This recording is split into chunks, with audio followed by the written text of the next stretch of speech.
Hi darlings, welcome back. As promised, today we have a lovely match with Moonlight Gentleman and against a doctor and technically two decoders, so it's pretty much a counter team for JoJo. But it's a perfect proof that finally this skin is just as lucky as the other ones.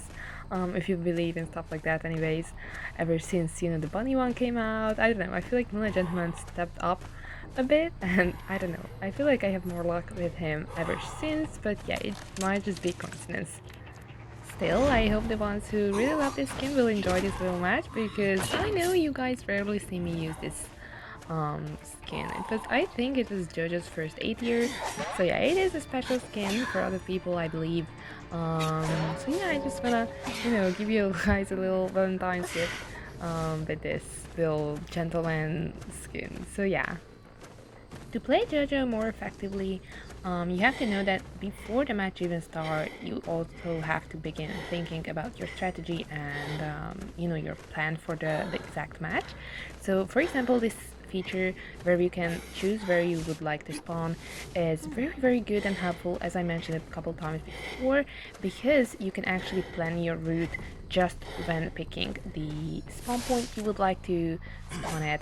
So basically you choose the spawn point, let's say at factory, and you of course see the 4 survivors where they chose to spawn, and that's how exactly you can clearly choose your route, or like plan it in your head beforehand, even before the match starts, and that will give you a huge boost actually. So it really should not be underestimated how helpful this feature is for Joseph mains and of course other hunters as well. But Joseph has a special camera word where it's like really important for you to know where the survivors will spawn, and just look at how it tricked the doctor.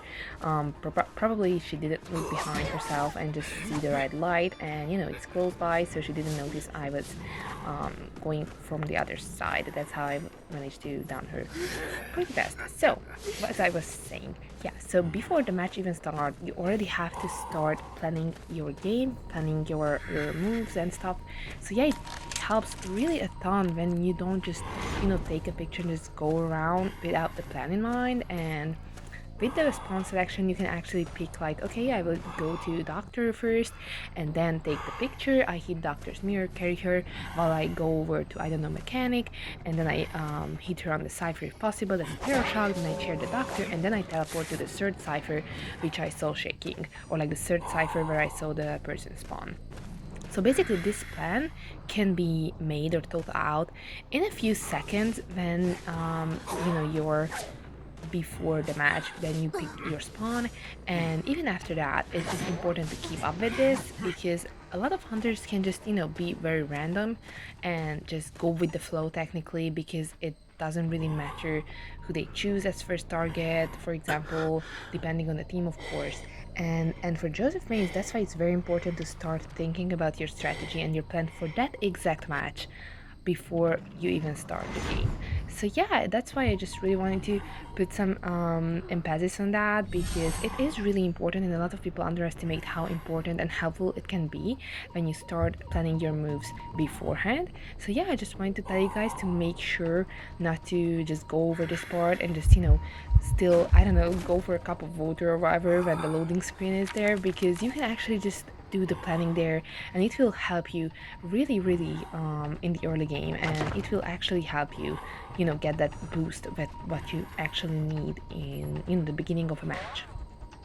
All right, after I told you all about that and the importance of it, let's just quickly go over to another topic that I find really important, which isn't really as helpful or nice maybe, but basically it's really easy to get swept over by this game, and just get into this rhythm of like, okay, I wake up, I don't know, I do this, I do that, and then I go, I don't know, rank session, full rank session, 2 hours, whatever.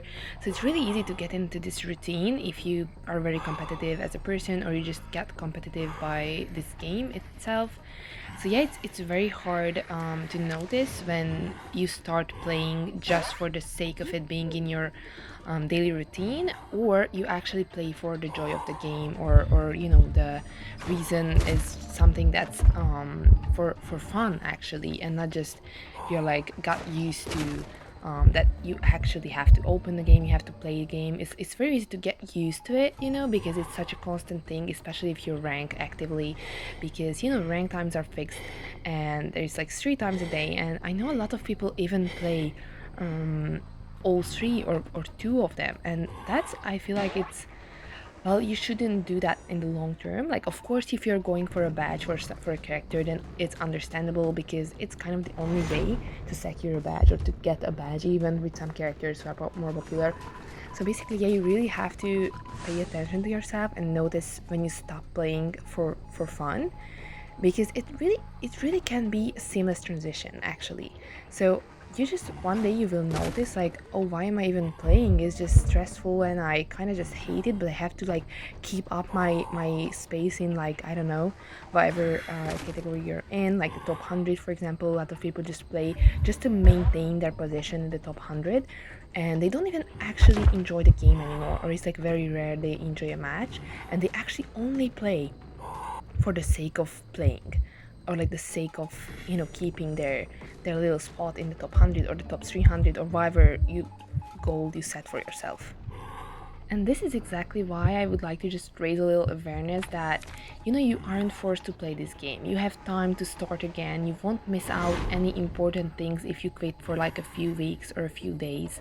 You don't have to keep that daily login bonus streak, whatever you have, because Natties on ITV doesn't really reward you for your loyalty anyway. So it's basically just something that you want to prove to yourself, and you got used to that. Okay, I will log in every day, I will play, I don't know, 3 or 10 or I don't know how many matches, or like maybe I play an hour every day or whatever you set for yourself. So you don't have to do this. You don't force yourself to do this ever, because this is a game and games are for fun. If you aren't having fun with a game and you're only playing it out of obligation, then it doesn't really fulfill its own purpose. So yeah, like, try to ask yourself if you're actually having fun with the game. And of course it's different when you have like a few frustrating matches and then you're like, oh, I hate this game, whatever. But when you actually just before you open the game, you feel like it's a chore, like it's something that you just have to do because it's that time, whatever, then it's time to just take a break or just think over like why you're actually playing, why you started playing. Are you still feel the same? Do you still feel the same way about the game? Do you still feel like it's something that's worth your time? Because just think about it, there's so many things we can do with our time, and just wasting 2 hours on this, if you like, let's say, play one rank session, can be a lot out of our day. And you could do so many other things, so many new hobbies, other games maybe, and like those 2 hours will fly and you won't even notice basically, because you play, let's say, I don't know, like 10 matches, and it took like 2 whole hours. So yeah, like, you really have to think of what deserves your time. And yeah, I just really wanted to point this out because yeah, it can be like a very vicious circle. All right, hope that didn't disappoint too many of you. Hope you guys enjoyed this video, and yeah, see you in the next one. Bye bye, happy Valentine's Day.